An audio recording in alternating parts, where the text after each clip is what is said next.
Hello दोस्तों, कैसे हो आप सब। स्वागत है मेरे इस चैनल पे। दोस्तों, आज एक और हम सच्ची भूतिया कहानी आप लोगों को सुनाने जा रहे हैं। जो यह घटना सत्य घटना है, क्योंकि यह जो कहानी है यह मुझे मेरे बचपन में मेरी दादी जी ने मुझे सुनाई थी। तो चलिए दोस्तों, ये शुरू करते हैं, क्योंकि यह कहानी बहुत ही ज़्यादा डरावनी है। आपने बहुत सारी कहानियाँ सुनी होंगी, पर इस कहानी को सुन के आपके भी रोंगटे खड़े हो जाएंगे, क्योंकि यह एक चुड़ैल की कहानी है। आप लोगों ने बहुत सारी चुड़ैलों की कहानियाँ सुनी होंगी, लेकिन यह बरगद की चुड़ैल की कहानी है। चलिए दोस्तों, शुरू करते हैं। मुझे बचपन से ही भूतों से बहुत डर लगता था। लोग अक्सर सांप, बिच्छू और शेर से डरते हैं, मगर मुझे खुखार जानवरों से डरने की बजाय भूतों, प्रेतों और चुड़ैलों से ज़्यादा डर लगता था। ये बहुत समय पहले की बात है, जब हमारी दादी जी का जन्म भी नहीं हुआ था। तब उनके गांव में एक पहलवान था जो अपनी कुश्ती के लिए बहुत ही ज़्यादा प्रसिद्ध था। पहलवान का नाम बेचन दास था।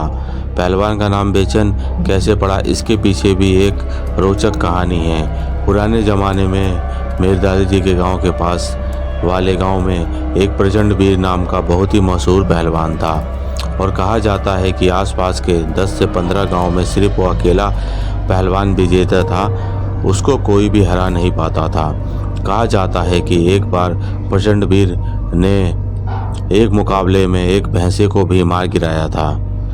बेचन भी बहुत ही शक्तिशाली और बलवान था, लेकिन उसे पहलवानी में कोई रुचि नहीं थी।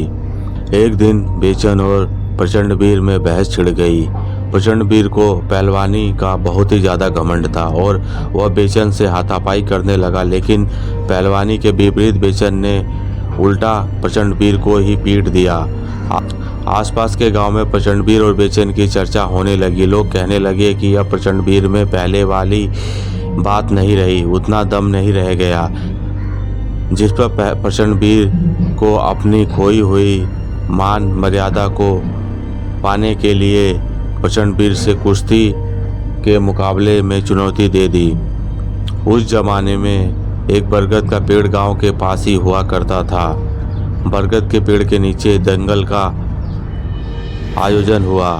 प्रचंड वीर और बेचन के बीच कुश्ती होने लगी। लोग दूर दूर से आके उस कुश्ती को देख रहे थे। लोगों ने बताया कि उस दिन प्रचंड वीर और बेचन दोनों अंधाधुंध लड़े। दोपहर से शाम हो गई, लेकिन दोनों लड़ते रहे। लोग भी उनको लगातार देख रहे थे। कभी बेचन का पलड़ा भारी लगता तो कभी लगता कि प्रचंड वीर ही जीत जाए। थोड़ा थोड़ा उजाला हो रहा था। दोनों पहलवान पसीने और खून से लथपथ थे।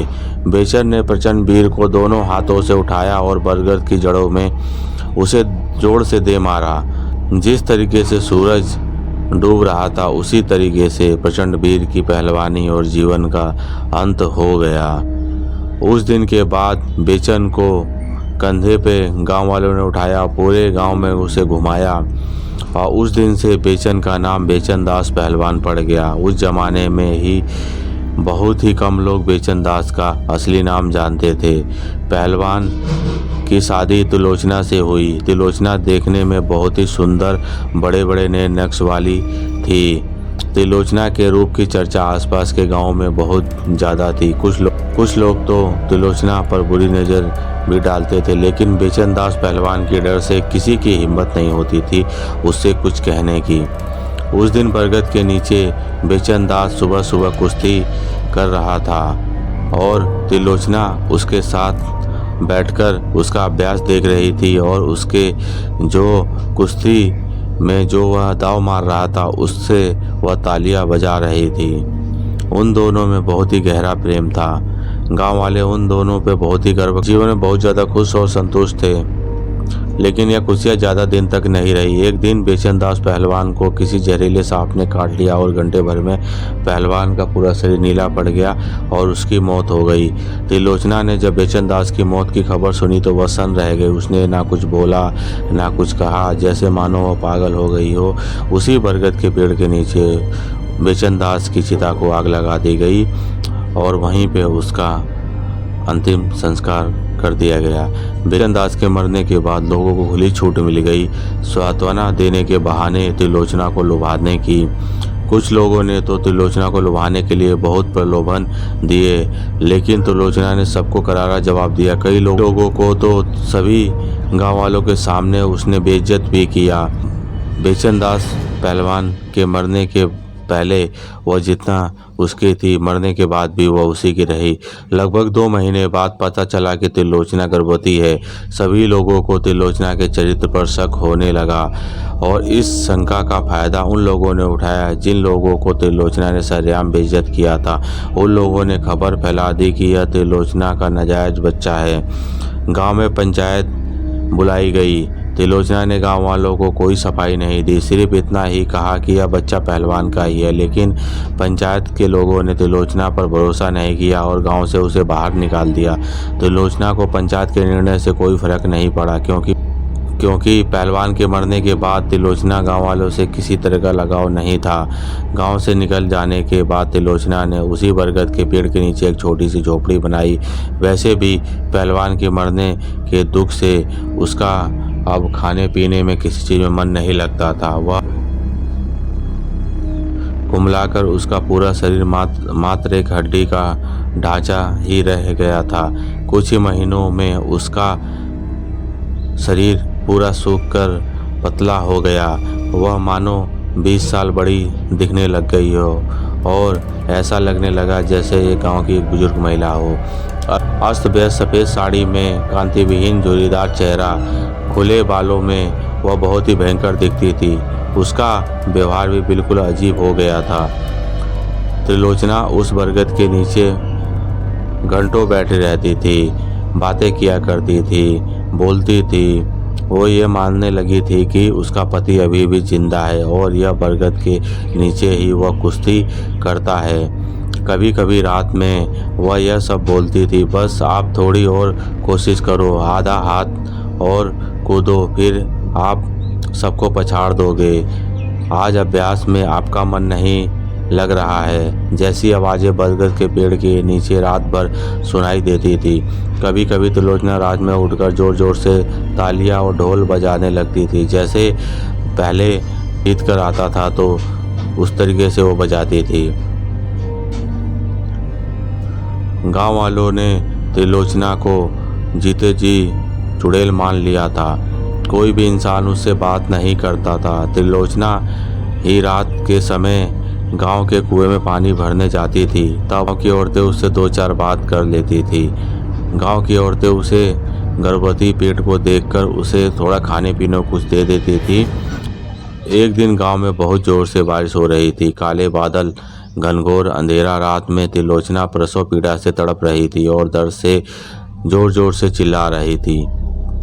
रात में बिजली चमक रही थी। काली अंधेरी रात में बरगद के पेड़ के जो मंजर था बहुत ही भयानक था। त्रिलोचना उस झोपड़ी में अपनी भयानक आवाज़ से लोगों को डरा रही थी। फिर एक गांव की महिला बहुत हिम्मत करके त्रिलोचना के पास गई। त्रिलोचना ने मरी हुई बच्ची को जन्म दिया। उस औरत ने त्रिलोचना को बताया कि बच्चा जिंदा नहीं है, मर गया है। तो त्रिलोचना ने शेरनी की तरह उस औरत पे झपटी और उसके हाथ से अपना बच्चा छीन लिया और बोली, नहीं, मेरा बच्चा जिंदा है, बस वह सो रहा है, तुम यहाँ से भाग जाओ नहीं तो। उस औरत ने बताया कि त्रिलोचना के दांत और आंख बाहर आ गए थे, नाक और मुंह से खून आ रहा था। काली रात में बिजली चमक रही थी और उसके चेहरे का रंग बहुत ही डरावना हो गया था। वह एक भयानक रात थी। वह औरत तुरंत भागकर गांव में आई। चीखते चीखते उन्होंने गांव वाले को चिल्लाया और जगाया और सबको यह सारी घटना बताई। 2 दिन तक त्रिलोचना को किसी ने नहीं देखा। बस बरगद के पेड़ के नीचे वह लोरी की आवाज़ आती थी। फिर एक दिन त्रिलोचना ने जालीदार रंग बिरंगी साड़ी निकाली जो उसने पहलवान से शादी करते समय पहनी थी।